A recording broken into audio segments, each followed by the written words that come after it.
Ladies and gentlemen, welcome to a special episode of Fiction Brothers. Because today, for the first time, it's just me by myself. This is gonna go horribly because I don't have Barack to bounce my humor off of. I have an empty bag of Skittles. I'm in my bedroom right now. It's the day after Christmas, and I'm just like, yeah, let's. So I figured, what better way to spend the holidays than by reading some LazyTown fan fiction? This is why my family doesn't love me. This is why. Because I spend my Christmas vacation reading LazyTown gay fan fiction about Robbie Rotten and Sportacus.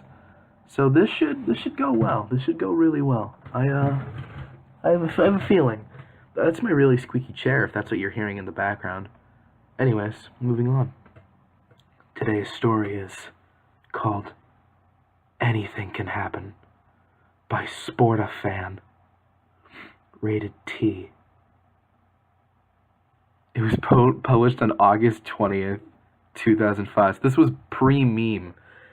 I'm just gonna... the only reason I'm reading this, actually, is to just milk the shit out of this meme while it's still alive. Is the Robbie Rotten meme still alive? Is it? I don't know. I think it's still, like, good and strong as of December 26th, 2016. The description reads, after a long struggle with his emotions, Robbie finally convinces himself for the real reason he continues to scheme against the kids. Can he tell Sportacus how he feels? One shot. Robbie Sportacus. Alright. This is what my life's come to. Author's notes. Crappy title, I know. But I'm feeling rather I'm retarded.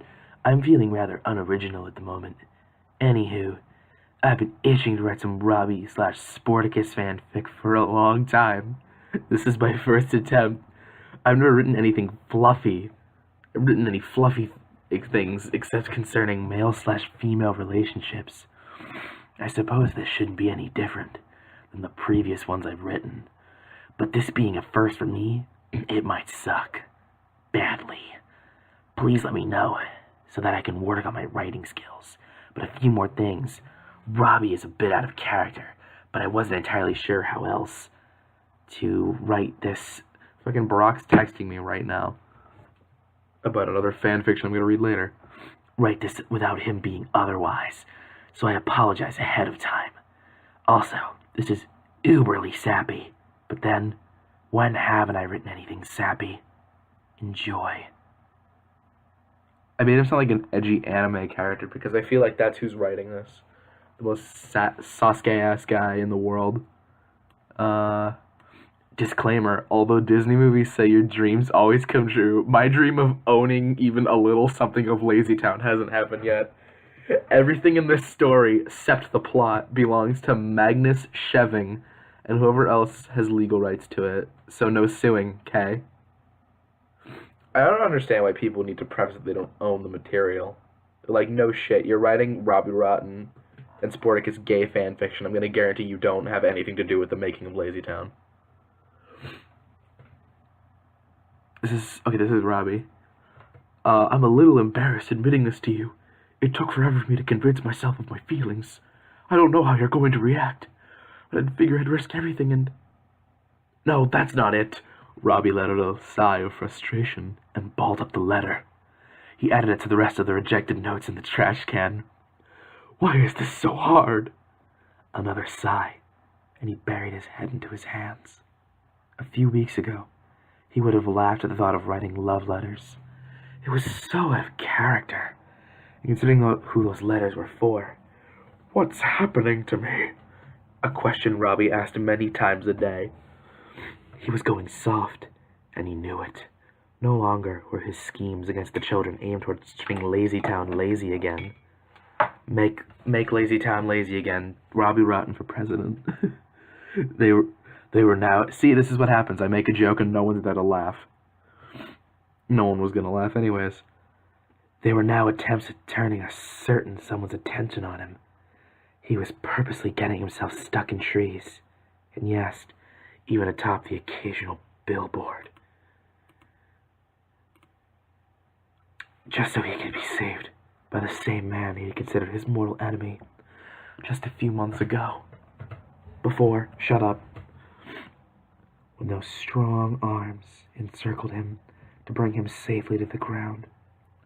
Robbie just about melted and floated up to the clouds. Normally, the weightless feeling would have made him sick, but he couldn't wait for the next day to come, when he could drift away in the arms of his rescuer.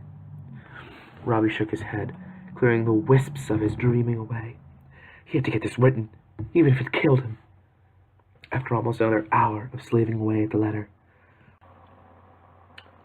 Robbie finally settled on asking Sportacus to meet him at the park around midnight. He folded the letter up and pulled out the circular tube he had nabbed from the pink-haired girl earlier that afternoon.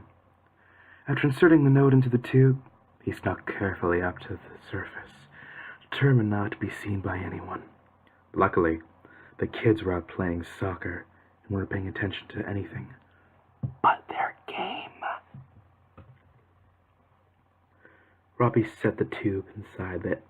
There's no "the" in that sentence. I don't know why I put one there. Robbie set tube inside the airmail pipe and, with a little effort, tugged on the lever. His letter was sent spiraling into the air. A heavy feeling of regret formed at the pit of his stomach as he watched it enter the airship. What had he done? Well, he certainly couldn't back out now. With a heavy heart, he trudged back home.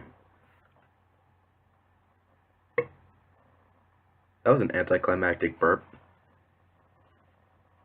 Scrolling down. This is a scrolling down song. I'm scrolling down because the story won't fit on the page.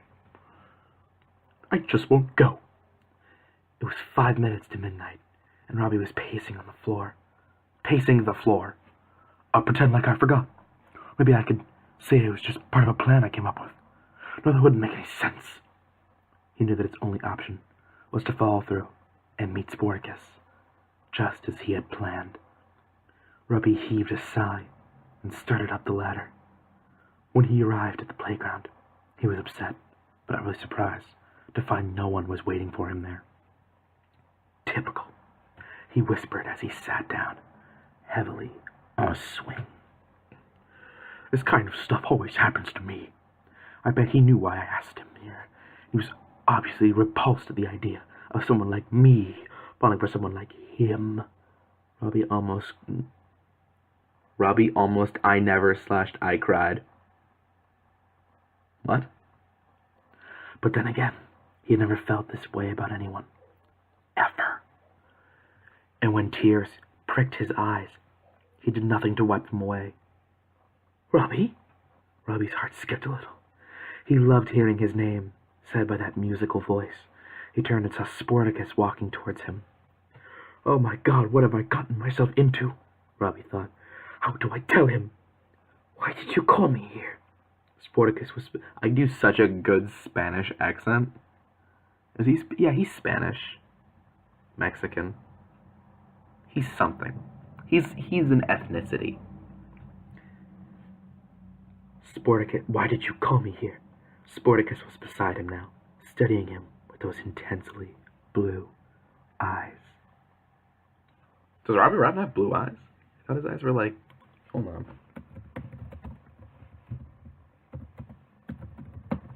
I gotta see this. I'm gonna take a... Let me just image search.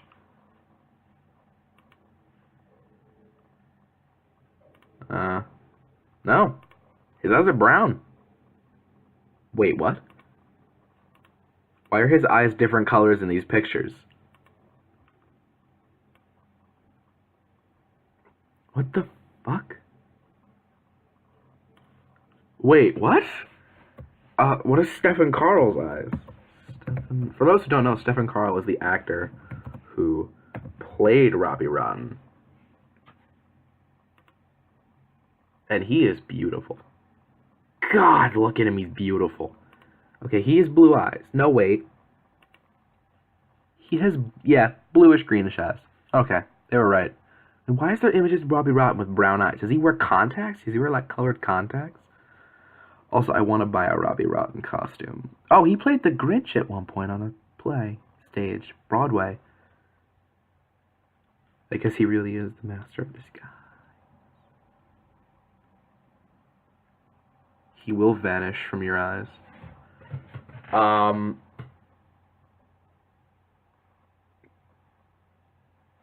The same eyes that captivated Robbie. Oh, Sportacus has the blue eyes. Okay. I'm stupid. The same eyes that captivated. Now does Sportacus have blue eyes?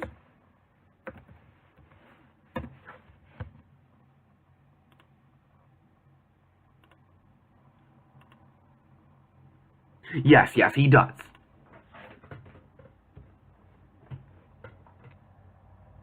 The same eyes that captivated Robbie every time he looked at them. Robbie spluttered. Spluttered. Sportacus raised an eyebrow, and Robbie was sure he was about to say he had something else to do, so he decided to get it over with. I think I'm in love with you, he said quickly, stringing all of the words together in a barely comprehensible strand. Comprehensible. That's not how you spell that. There. But even as the weight of telling Sportacus how he had felt him lifted from his shoulders, another one settled itself on top of him. How would Sportacus react? Robbie watched the man before him closely, but Sportacus' expression was hard to read, even in the bright light of the full moon. Robbie, Sportacus said softly, when Robbie was certain he was going to turn him down. I know, Robbie said with a sigh. I don't know what made me think you'd feel the same way. I can see that I will have to teach you how to be villains. God, I love that song. No joke. Unironically love it. Where am I? I don't know what made me think you'd feel the same way. I mean, I'm the laziest person in the whole town, and you're Sportacus. You must be disgusted with me. You deserve someone better. I'm sorry. He rose to retreat home and wallow in his pain, when Sportacus reached out and touched his arm, a light brush of fingertips that made Robbie Rotten's skin tingle. He turned around. I never said I was disgusted with you, Sportacus said quietly, and he smiled. I can't think of anyone better to give my heart to. Oh my God. Robbie turned pink and gave Sportacus a hesitant grin. You mean that? More than anything. Then Robbie found himself once more in those sturdy arms, and he returned the embrace. Relief swept over him. He had found love in the person he thought he hated the most. Stephanie's little song had been right. Anything could happen. And that wraps that up. That little one-shot. Wow. Wowee. Wow. That was really gay. Well, that was the story, everybody. I hope you enjoyed my first solo episode as well. Be kind. I'm very suicidal. Don't bully me. Yeah, I already got the thumbnail for this video. It's beautiful. See you guys next time.